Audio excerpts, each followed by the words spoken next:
आज हम लोग इतिहास का दूसरा पुस्तक में 7वां अध्याय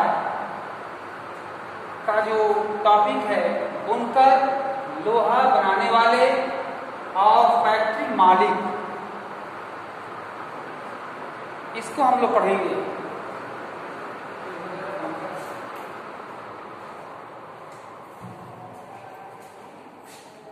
हमको यह पता है कि 17वीं शताब्दी में जो हमारे बंगाल, गुजरात में अहमदाबाद, सूरत और ये मुंबई, ये जो सूती वस्त्र के केंद्र थे और यहाँ से विदेशों को माल आयात होता था और विदेशों से कुछ ऐसे वस्तुओं का निर्यात भी हुआ करता था। ये सारे 17वीं सदी के प्रारंभ से लेकर के और अंत तक ये चालू रहा। इसमें सूरत बंदरगाह से तमाम प्रकार के वस्तुएं, जैसे लोहा से निर्मित वस्तुएं, सूती वस्त्र, ये सभी प्रकार की वस्तुएं हमारे भारत से विदेशों को जाता था। पश्चिमी तट पर गुजरात में सूरत हिंद महासागर के रास्ते होने वाले व्यापार के सबसे महत्वपूर्ण बंदरगाहों में से एक था, जहां से कि ब्रिटिश व्यापारी जहाज के द्वारा सामानों को ले जाया करते थे। हम ये भी देखते हैं कि भारतीय कारीगर और उद्योगों की दशा उस समय इतनी चरमोत्कर्ष था, परंतु जब ईस्ट इंडिया कंपनी हमारे भारत में आई, अर्थात 18वीं सदी में, तो हमारे भारत में जितने कंपनियां था और जितने व्यवसाय थे, उद्योग थे, इस सब पर पानी फिर गया, धूमिल हो गया। क्योंकि अंग्रेजों का यह चाल था कि जो देश में वस्तुएं बनता था उसका प्रचार प्रसार कम करके और अपने फैक्ट्री में उन वस्तुओं को जो निर्माण हुआ करता था उसका प्रचार प्रसार करके और उसको बिक्री करने, यूज करने पर मजबूर करते थे सब। इस तरह से 18वीं सदी के आखिर में ईस्ट इंडिया कंपनी भारत में चीजें बनाने और उन्हें इंग्लैंड व यूरोप में ले जाकर बेच देती थी। यानी अपने यहाँ कच्चे पदार्थ लेना और वस्तुओं को बनाना और इंग्लैंड में यहाँ से अपने देश को ले जाना, ये उनका रवैया था। उद्योगपति भारत को अपने औद्योगिक उत्पादों के विशाल बाजार के रूप में जो देखते थे, वह अब उन्हें धूमिल हो जाना पड़ा, डाउन हो जाना पड़ा, क्योंकि अब अंग्रेजों का वर्चस्व हो गया। उपनिवेशीकरण में गहरा संबंध आया और भारतीय विभागों पर कब्जे हुए और किस तरह व्यापार का ढांचा बदलता गया। ये ढांचा कैसा बदलता गया, अंग्रेजों ने कैसा प्रारूप रचा, जिसके द्वारा हमारा ये व्यापारिक केंद्र ध्वस्त हो गए और सारा हमारा समाज ही प्रताड़ित होकर के और अपने को ये जैसे नीचे जाना, अर्थात डाउन जाना, कमी महसूस करना, ये सारी बात आने लगी। भारतीय कपड़े और विश्व बाजार। अब ये भारतीय कपड़े,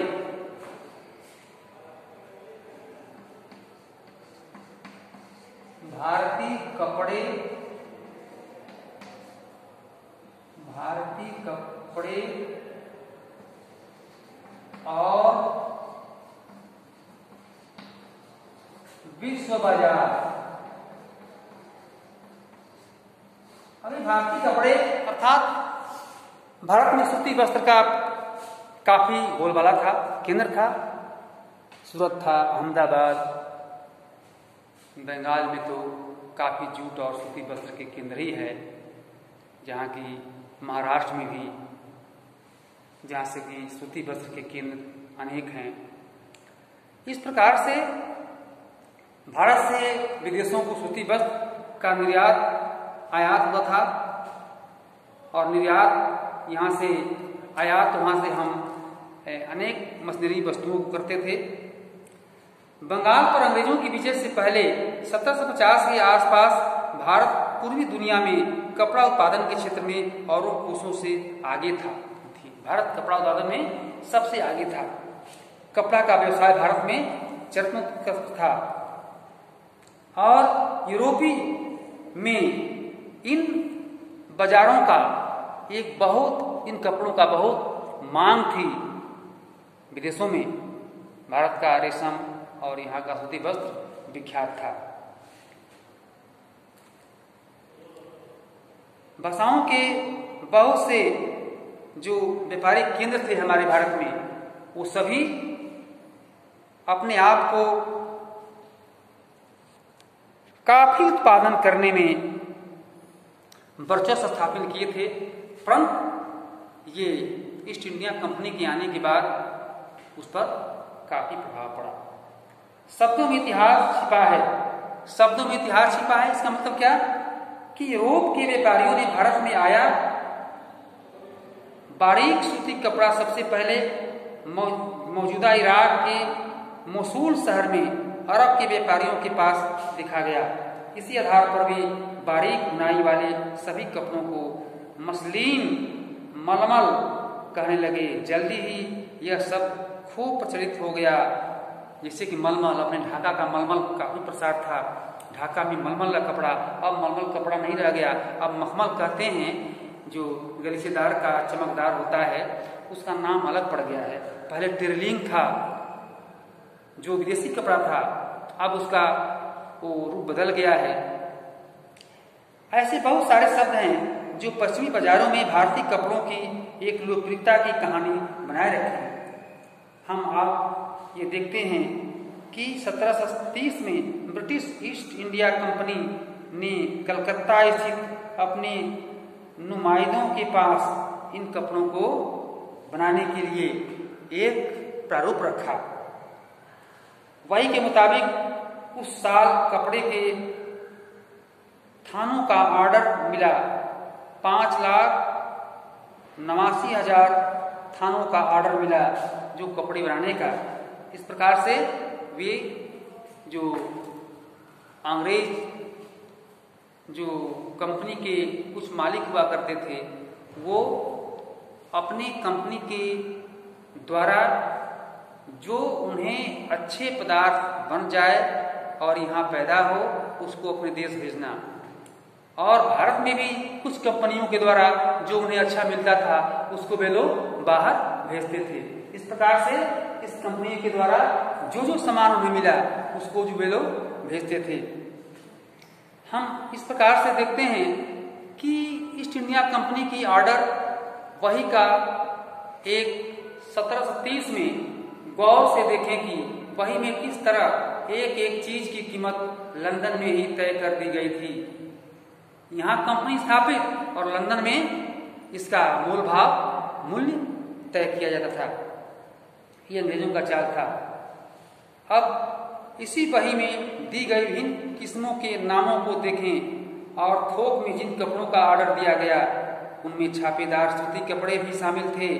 उन्हें ये व्यापारी सिस्टंज, कोसा, खस्सा और बंडाना इन कपड़ों को कहते थे।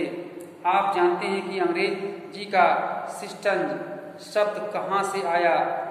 जी हाँ, यह हिंदी के छींट शब्द से आया। छींट जो छींटदार कपड़े होते हैं, यानी इस प्रकार से ये कपड़ों के जो बनावट था इसके बारे में कहा गया कि भारत में जो विभिन्न प्रकार के जो कपड़ों का स्वरूप था वो पहले बीच के दशक में काफी छींटदार वस्त्र जिस पर मलमल पर भी उसका कढ़ाई होता था, परंतु ये जो ढाका का मलमल और रेशमी वस्त्र इस पर कम होता था। ये तो सादे होते थे।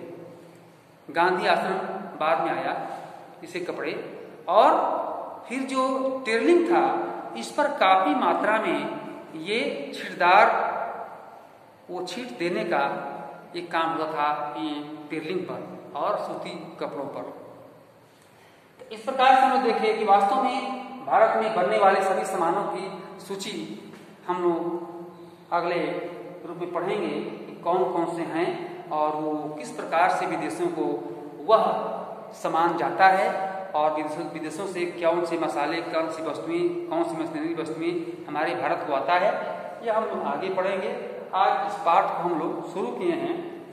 जैसा कि PA2 में आपका PA1 हो गया, परंतु PA2 में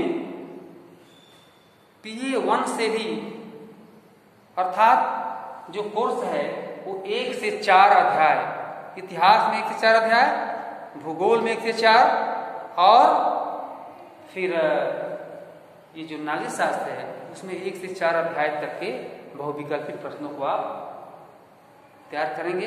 आप पढ़ेंगे तो उससे जो 40 क्वेश्चन तैयार किया गया है उसमें आपको जरूर मिलेगा उसका वो विकल्प आप देख लेंगे, आप लगाएंगे। कोई ऐसी कोई बात नहीं है कि बड़े बड़े क्वेश्चन नहीं है जिसका उत्तर आप याद करेंगे।